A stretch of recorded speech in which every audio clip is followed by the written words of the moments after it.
올해 미국 대선에 사전 투표로 참여한 유권자의 수가 1억 명을 넘었습니다. 지난 2016년 전체 대선 투표자 수 3분의 1을 넘는 기록적인 수치입니다. 트럼프 대통령이 소속된 공화당 측이 제기한 사전 투표 정당성 논란 속에 부동층 유권자들까지 투표에 참여시켰다는 분석이 나옵니다. 지다겸 기자가 취재했습니다. 올해 미국 대선의 가장 큰 특징 가운데 하나는 바로 사전투표입니다. 미국 플로리다 대학교의 사전투표 집계 사이트인 미국 선거 프로젝트는 3일 오후 3시 현재 약 1억 117만 명의 유권자가 사전투표를 한 것으로 집계했습니다. 약 3,590만 명이 조기 연장 투표를 했고 우편 투표를 진행한 유권자는 64.5%에 해당하는 6,525만여 명인 것으로 파악됐습니다. 총 50개 주 가운데 캘리포니아주가 1,210만여 명이 투표를 마쳐 사전투표를 가장 많이 한 주로 집계됐고 텍사스와 플로리다주가 뒤를 이었습니다.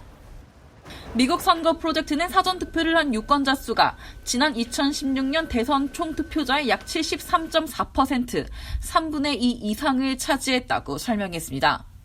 특히 이 가운데 텍사스, 워싱턴, 몬태나, 하와이 등 일부 주에서는 사전투표자가 2016년 대선 전체 투표자 수를 이미 넘어선 것으로 파악했습니다.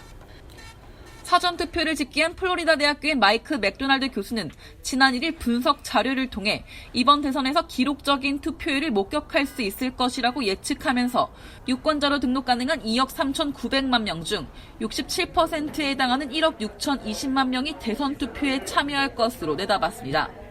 이런 가운데 사전투표에 대한 공화당 측의 관련 법적 소송도 이어지고 있습니다. 블룸버그, 워싱턴 포스트 등에 따르면 공화당은 3일 펜실베이니아의 몽고메리 카운티를 상대로 소송을 제기했다고 밝혔습니다.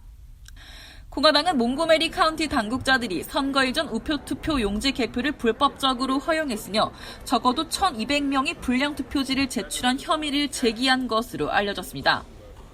이에 대해 몽고메리 카운티 대변인은 선거 절차는 견실하며 선거법에 의거하여 허용되는 것이라고 반박했습니다.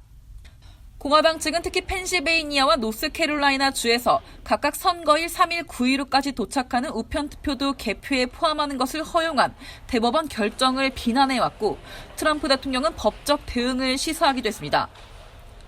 I think it's a terrible decision by the Supreme Court. A terrible decision. Now, I don't know if that's going to be changed because we're going to go in the night of, as soon as that election's over, we're going in with our lawyers. 사전투표에 관한 찬반에도 불구하고 기록적인 조기 투표가 유권자들의 더 많은 투표권 행사를 이끌어낼 수 있다는 분석도 나옵니다. 플로리다 대학교의 맥도날드 교수는 이번 조기 투표율이 무소속 유권자들의 올해 대선 참여도가 2016년 대선보다 높을 것임을 시사한다고 지적했습니다.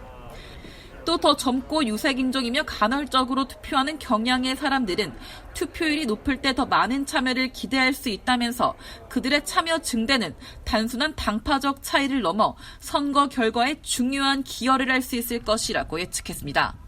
4A 뉴스 지다겸입니다.